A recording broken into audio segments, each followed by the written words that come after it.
Curious about who's following your YouTube channel? Whether you are tracking your growth, engaging with your audience, or just want to know who has subscribed to your channel, YouTube makes it easy to check your subscribers. In today's video, I'll show you how to view your YouTube subscribers easily.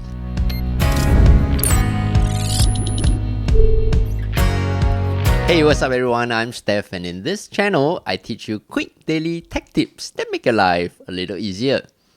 First, go to youtube.com.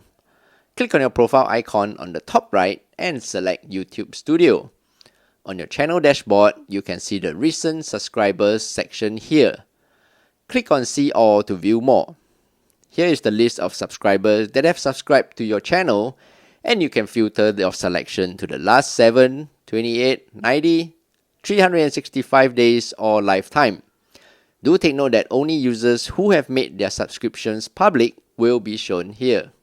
There you go. If you found today's video useful, do give it a thumbs up and subscribe for more useful videos like this. Until the next video, I'm Steph, take care and bye bye.